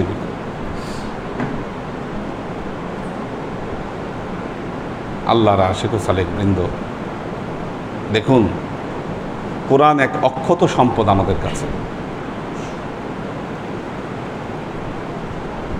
মুসলমানদের কাছে কোরআন এক অক্ষত সম্পদ, যে অক্ষত সম্পদ অন্য কোনো ধর্মের মানুষরা তাদের এই সম্পদকে রক্ষা করতে পারেনি, যা মুসলমানরা আজকে রক্ষা করেছে। আল্লাহরই ইচ্ছা, ইন্না নাহনু নাযালনা যিকরা ওয়া ইন্না লাহু লাহাফিজুন। কোরআনকে তো ধ্বংস করা যাবে না, সম্ভব না। এটা কি করা যেতে পারে? কোরআন থেকে বিমুখ করা যেতে পারে, কোরআন থেকে বিমুখ করা যেতে পারে। আজকে মানুষ এই ষড়যন্ত্রে লিপ্ত। কিন্তু কোরআনে সুস্পষ্ট নির্দেশনা, ওয়াকাররাহা ইলাইকুমুল কুফরা ওয়াল ফুসুকা ওয়াল ইসয়ান। 3 ধরনের কাজ করা যাবে না: কুফরি করা, ফুসুকি করা, ফুসুকি চিন্তা করা, ওয়াল ইসয়ান অবাধ্য হওয়া, অবাধ্যতা।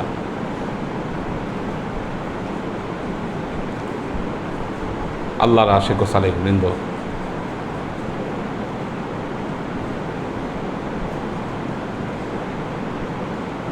পবিত্র কোরআনে বিভিন্ন ধরনের কথা বলেছেন।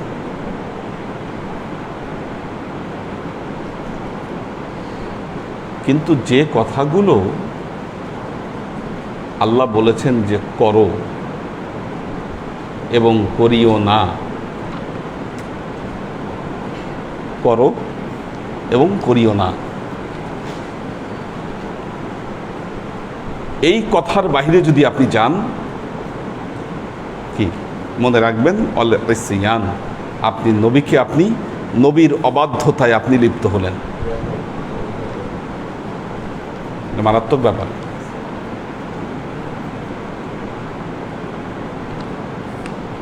পবিত্র কোরআনে খুব যে বেশি কিছু নিষেধ করেছে এমন না, বেসিক কিছু জিনিস নিষেধ করেছে, ওগুলো ধারের কাছে যাওয়া যাবে না, ওগুলো ধারের কাছে যাওয়া যাবে না। আমাদের যা নিষেধ এসেছে ধারের কাছে যাওয়া যাবে না। মুসলমানদের জীবনের সাধনা এটাই হবে।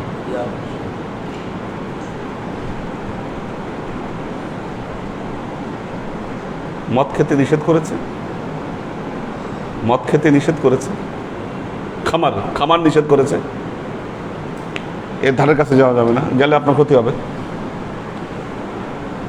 শুধু ক্ষতি না, আপনি নবীর ভালোবাসা আপনার অন্তর থেকে হারাবেন।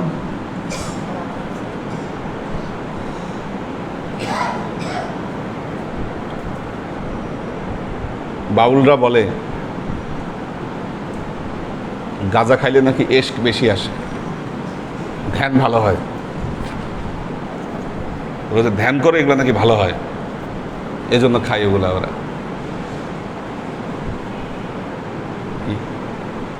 ওই ভালো ধ্যান আপনার দরকার আছে? বলেন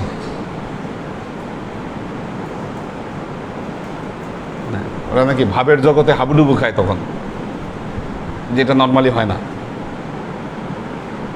ভাবের জগতে হাবুডুবু খায়, হ্যাঁ, যাই কিছু একটা হয়, কিছু একটা হয়। হিন্দুদের দেবতা শিব মহাদেব কৈলাসে বসে ধ্যান করত, সমান এসে গাঁজা খাইত, তার প্রিয় খাবার ছিল গাঁজা, ও গাঁজা খেত আর ধ্যান করত। মুসলমানদের ধ্যান করতে গাঁজা লাগে না, কি কারণ আমার নবী এটা শিখাননি, বরং নিষেধ করেছে। এখন আপনি যদি গড্ডালিকা প্রবাহে যদি আপনি হারায় যান, তার মানে বোঝা গেল কি আপনি আপনার ট্রাক চেঞ্জ করছেন। কাজেই যুবকেরা, তোমরা যারা, আমি জানি অনেকে সিগারেট খায় আমার মুরিদদের মধ্যে,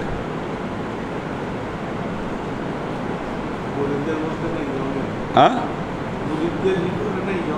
ইয়াংদের মধ্যেই বেশি, বয়স্কদের 2-1জনের মাঝে মধ্যে টান দেওয়ার অভ্যাস আছে, সুযোগ পাইলে টান দেয়।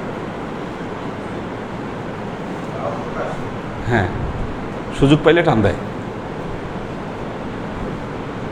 কেন? যুক্তি খুব, মাসলা ভালো জানে। এটা হারাম না, এটা মাকরুহ।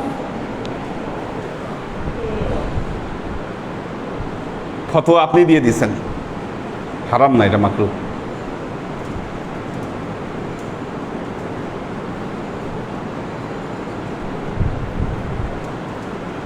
যিনি জর্দা খাইতে অভ্যস্ত না, জর্দা খান নাই, আমি চ্যালেঞ্জ করে বলছি, এখন বানায় দিব,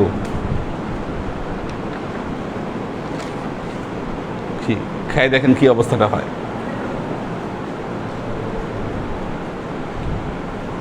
আমি একবার এক বিয়ের অনুষ্ঠানে এরকম না বুঝে খেয়ে পরে আর আমি গাড়ি ড্রাইভ করতে পারিনি। একবার কুষ্টিয়া যাওয়ার পথে ওই যে হাইওয়ে রেস্টুরেন্টগুলো যে থাকে, কাঁচা সুপারি দিয়ে পান বানায়, পানের মধ্যে কাঁচা সুপারি দিয়েছে, কারণ রাতে বেলায় ড্রাইভ করলে পান ঘুম আর আনে না, এর ভেতরে কাঁচা সুপারি দিচ্ছে। মাথার মধ্যে এমন একটা চক্কর দিল, আমি আর পরে গাড়ি চালাতে পারি। বাস্তবতা এটা। কাজেই যুবকরা নেশার মধ্যে থাকতে পারে না, এটা হতে পারে না। এটা এসিয়ান, প্রকাশ্য এসিয়ান। এটা আল্লাহ যেখানে ডাইরেক্ট মানা করে দিয়েছেন। এটা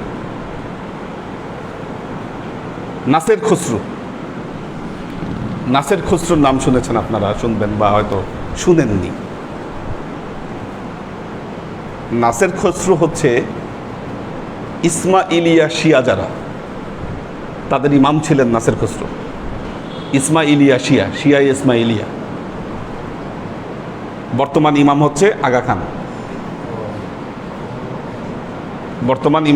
খান। তো নাসের খসরু ছিল এক সময়ের ইমাম। উনি ছিলেন বাদশার সচিব। সফরনামায় নাসের খসরুর শুরুতেই এটা লেখা। তো উনি যখন বাদশার সচিব ছিলেন, ওই যে উনি বলল যে মুসলমানদের এই অবস্থা কেন, আব্বাসী শাসনামলের কথা এটা। উনি লিখছে সফরনামার মধ্যে যে আমি বাদশার সচিব ছিলাম, সচিবিক কাজ করতাম, রাত হইলে মদ খাইতাম, রাত হইলে শরাব খাইতাম। কেন শরাব খাইতাম? শরাব না খাইলে এই রাষ্ট্রীয় যে কার্যাবলীর যে টেনশন, এটা মাথা থেকে যাইতো না, এজন্য শরাব খাইতো সে। শয়তান এটা বুঝাই ফেলছে, ম্যানেজ করে ফেলছে। দেখেন, টেনশন যাবে না শরাব না খাইলে। এরকম এক রাতে সে ঘুমাইছে, রাতে বেলায় স্বপ্নের মধ্যে দেখতেছে একজন আগন্তুক তার কাছে এসে বলছে, নাসের খসরু, তুমি কতদিন আর এরকম শরাব খাবা? উনি বললেন, দেখেন আমি তো শরাব এমনি খাই না, শরাব না খাইলে তো মাথা ঠিক মতো কাজ করে না, এত রাষ্ট্রীয় কার্যাবলী কেমনে করবো আমি? তখন ওই আগন্তুক বলল, বিহুশ, বহুশ না বসা, যে শরাব খেয়ে বেহুশ হয়ে যায় সে তো হুশওয়ালা কাজ করতে পারে না। তোমার এমন কিছু খোঁজা উচিত যেটা তোমার হুশ ফিরিয়ে দিবে। উনি বললেন, এটা আমি কই পাবো? কেবলার দিকে ওই আগন্তুক ইশারা করলো আর বলল, জুই আন্দে ইয়া বান্দে বসা, যারা খোঁজ করে তারাই পেয়ে থাকে। এই কথা বলে উদা হয়ে গেল। উনি ঘুম থেকে উঠলেন, উঠে গোসল করলেন, 2 রাকাত নামাজ পড়ে তওবা করলেন। ওই দিনই সচিবের চাকরি থেকে রিজাইন দিলেন, সফরে বের হয়ে পড়লেন।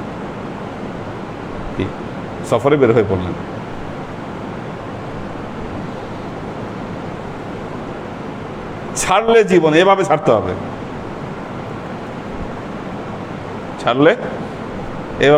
তো ছাড়তে পারবেন। আমাদের জালাল ভাই একসময় সিগারেট খাইত, এই মিরপুর মাজারের সামনে গিয়া প্যাকেট ফেলে দিচ্ছে। না, বাদ, আজকে থেকে বাদ দিছি তো বাদ, এটার হ্যাঁ হবে না। ছাড়লে এমনি ছাড়তে হবে। এই যে যুবকদের মধ্যে যেগুলা দেখেন অল্প বয়সে অসুখ বিসুখ, আমরা হা হয়ে যাচ্ছি যে এই বয়সে এই অসুখ, এত অসুখ বিসুখ। সামনে আসলে দেখবেন ফেরেস্তার মতো চেহারা। সিগারেট খাওয়ার জন্য, বিড়ি খাওয়ার জন্য এদের এই অবস্থা। অসুখ বিসুখ এমনি হয় নাই, এটা ভয়াবহ জিনিস তো।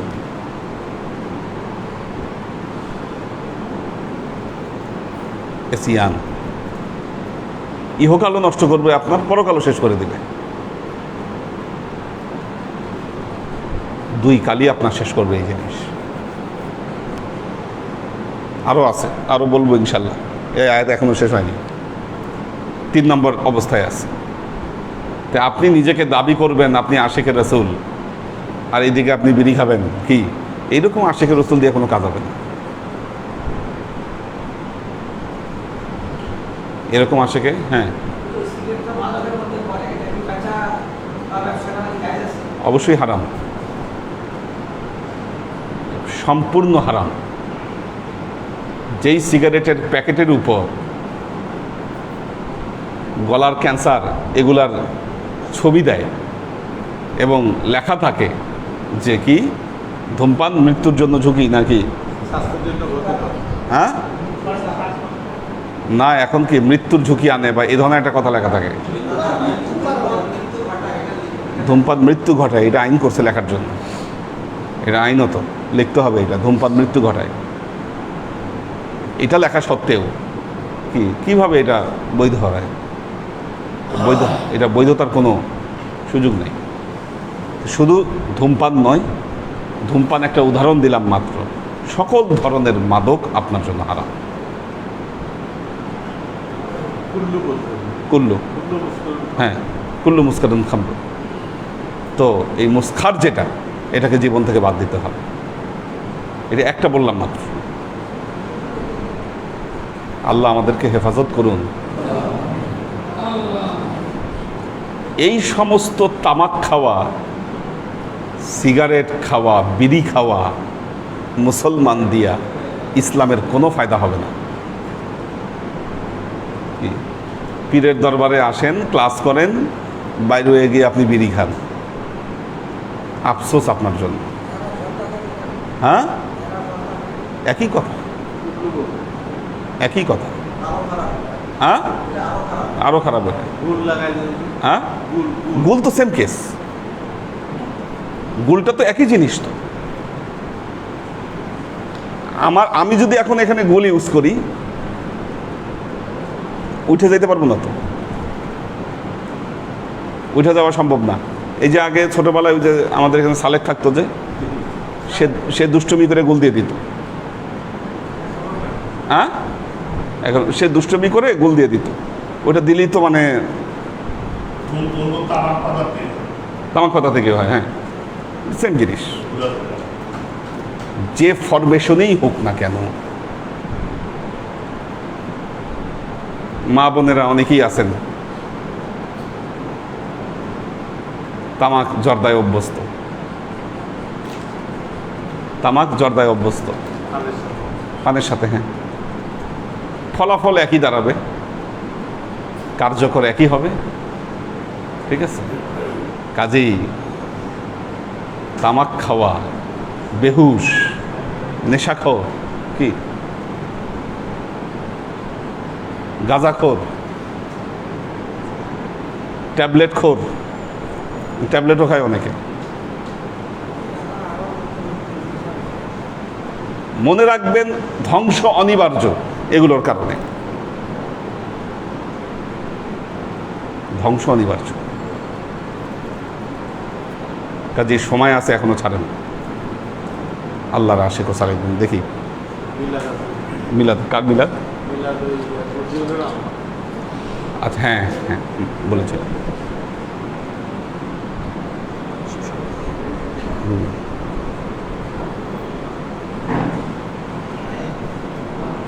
আবুল হোসেন পারভেজ, মাহফুজুল হক উজ্জ্বল, আব্দুর রাজ্জাক, আরিফা শেখ, শোয়েব খান, এহসান সুলতানা,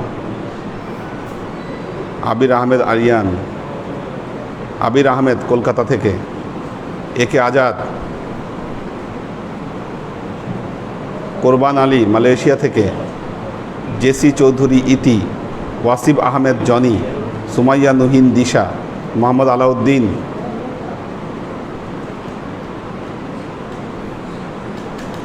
জেসি চৌধুরী ইতি বলেছেন, আসসালামু আলাইকুম হুজুর, 30শে অক্টোবর আমার আব্বার মৃত্যুবার্ষিকী, আমার আব্বা সহ সকল কবরবাসীর জন্য দোয়া করবেন, ফি আমানিল্লাহ। আমরিন শরীফ, আব্দুল হাফিজ, রাবেয়া ওমর, আশেক মাহমুদ, ওমর শরীফ, মোহাম্মদ ফরিদ,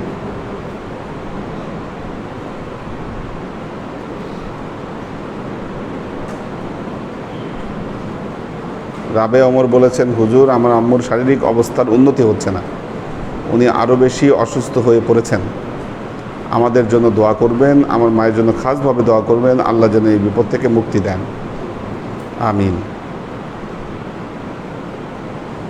মোহাম্মদ ফরিদ আছেন, নাসিমুল ইসলাম পটল,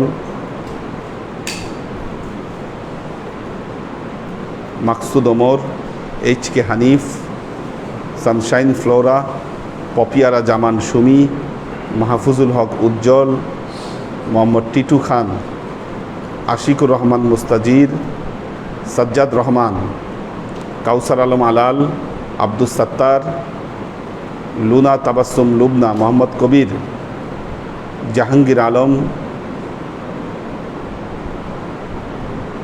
মোহাম্মদ কবির ডিউটিতে আছে, ওখান থেকেই দেখছেন আর কি। আমাদের আখতারুজ্জামান ভাই আছেন, শহীদুল ইসলাম শহীদ, দীপা উষা, আইরিন সুলতানা, মোহাম্মদ আজাদ, নুরুল ইসলাম ফরিদপুর, উনি ফরিদপুর থেকে আছেন।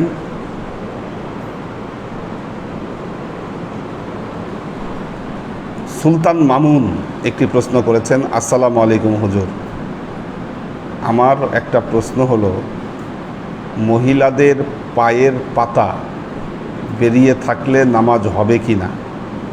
পায়ের পাতা বেরিয়ে থাকলে পাতা কীভাবে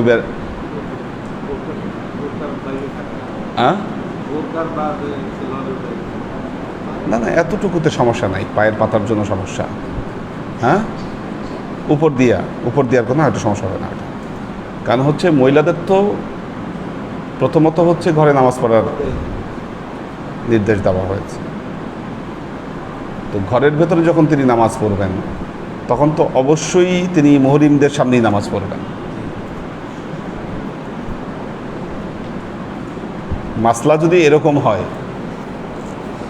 আমরা তো মাসলা জিজ্ঞাসা করি, ধরেন যিনি গেরে মুহরিমদের সাথে চেহারা দেখায় অভ্যস্ত, এখন উনি নামাজে দাঁড়াইছেন, ওই সময় কি করবেন? কি ওইটা তো ইসলাম অ্যাকসেপ্টই করে না, কি ইসলাম ওইটা অ্যাকসেপ্টই করে না।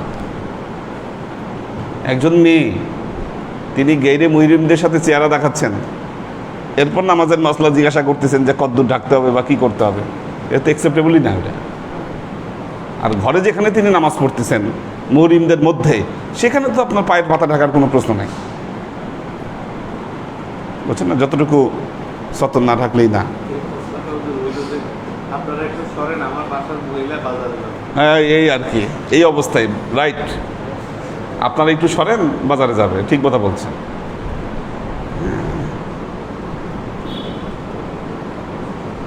এই ডায়াবেটিস রোগী হয়েছে, ডাক্তার বলছে 1 কাপ ভাত খাইতে হবে আর সবজি, জিজ্ঞাসা করতেছে খাবার আগে খাবো এটা না পরে খাবো? দীপা উষা বলেছেন যে আমার ছোট ভাইয়ের স্ত্রী গতকাল সন্ধ্যায় ইন্তেকাল করেছেন, একদম নতুন বিয়ে হয়েছে, 1 বছর মাত্র, এই সময় খুব দুঃখজনক ঘটনা,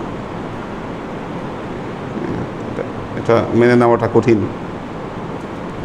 আব্দুর রাজ্জাক, সহিফা বিনতে আমির, মাকসুদ আনাম, মোহাম্মদ সেলিম, আব্দুস সাত্তার, কোরবান আলী। আচ্ছা, কোরবান আলী একটা কথা জিজ্ঞাসা করেছেন, হুজুর মাফ করবেন, আমার একটা প্রশ্ন ছিল, কাঁকড়া খাওয়া যাবে কিনা? কাঁকড়া খাওয়া যাবে কিনা? বিষয় হলো, আগে মাসলা বলি, মুত্তাকিদের সন্দেহজনক জিনিস থেকে দূরে থাকা উত্তম।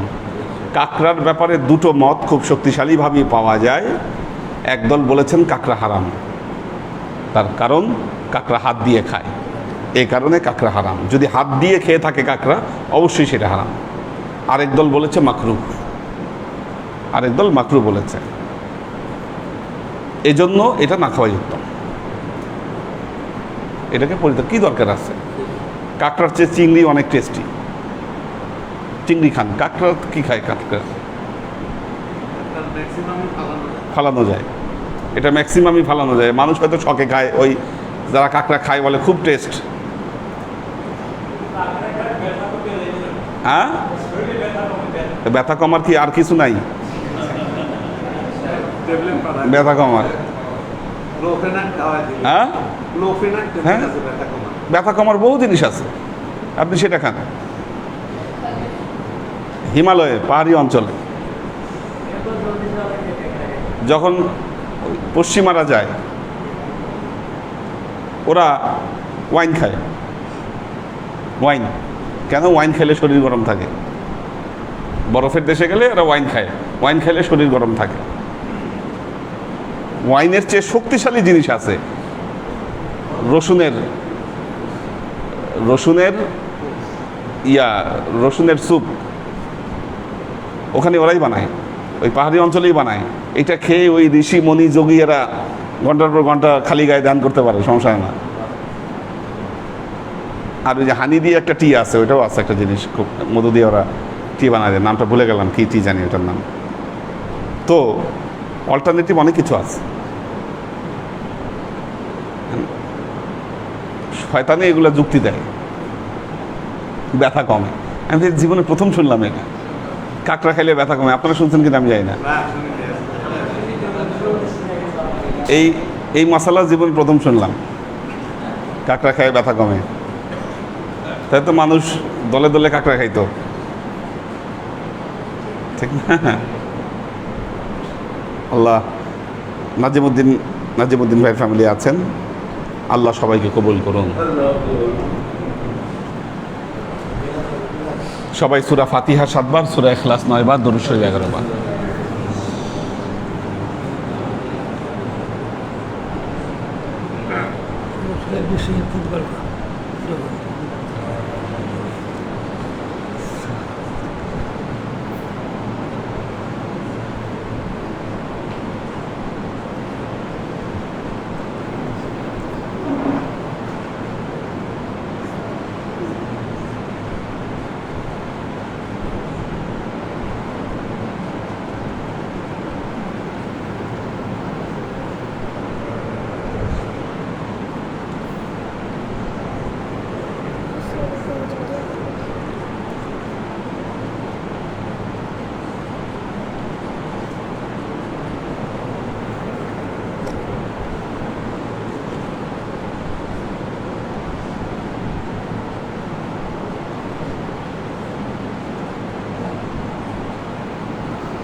এবং যারা নেশায় থাকে বা এগুলা জিনিস উল্টাপাল্টা খাওয়া দাওয়া করেন, 3 বার পর্যন্ত তাদের তওবার সুযোগ দেওয়া হয়। এটা হাদিসে বর্ণিত হয়েছে, 3 বার পর্যন্ত সুযোগ দেওয়া হয় তওবার। একবার তওবা ভাঙছেন, তওবা করছেন, হয়তো কোনো মতে ভেঙে ফেলছেন, আল্লাহ মাফ করবে। দ্বিতীয়বার করছেন, মাফ করবে। তৃতীয়বার করলে এত সহজে মাফ হবে না, কাজেই সাবধান থাকবেন। তওবার মতো করেন। وأشرق البدر علينا واقتفت منه البدور مثل حسنك ما رعينا قط يا وجه السرور صلى الله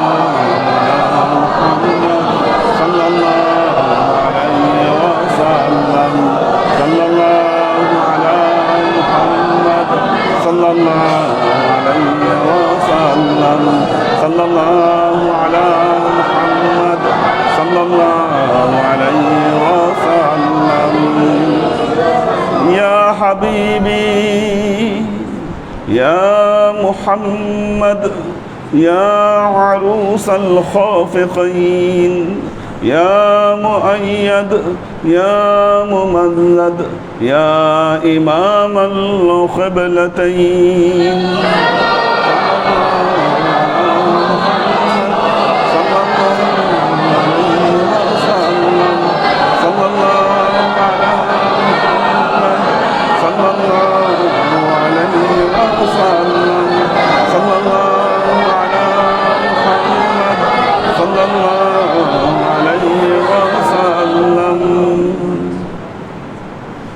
وصلوات الله أحمد عدة حروف الصدور أحمد الهدي محمد سيد وجه المنير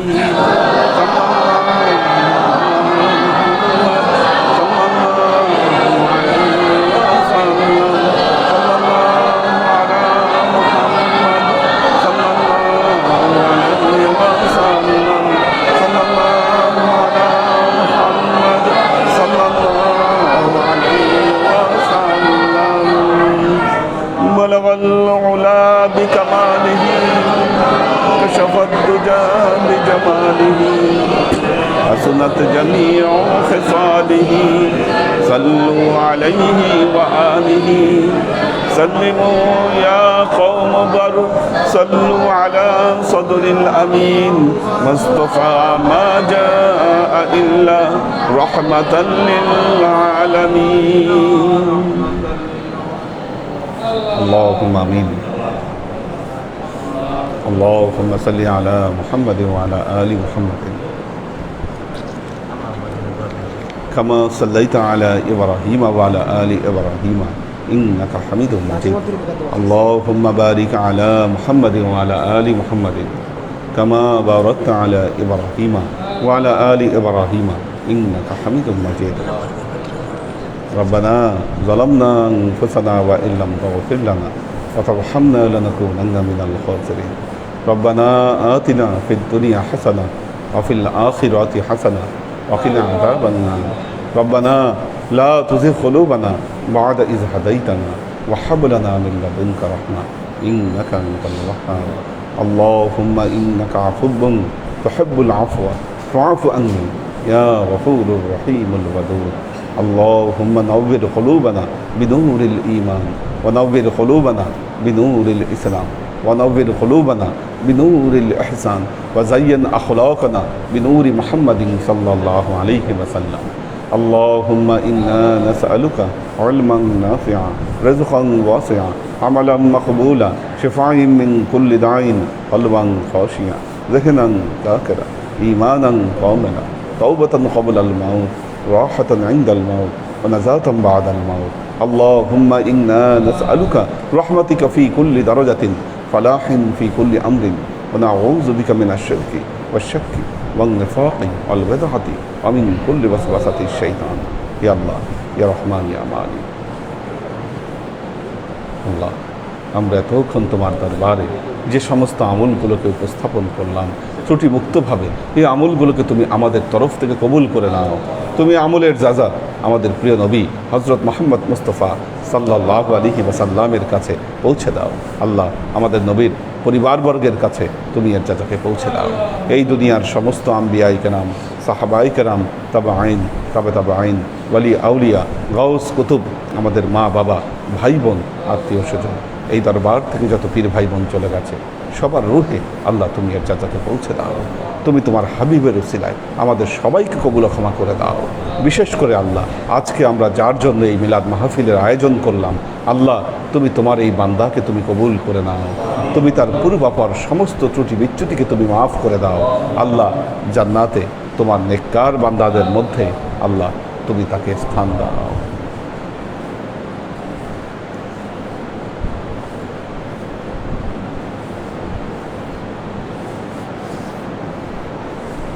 سبحان ربك رب العزة عما يصفون سلام على المرسلين والحمد لله رب العالمين واجعل آخر كلمتنا عند الموت لا إله إلا الله محمد رسول الله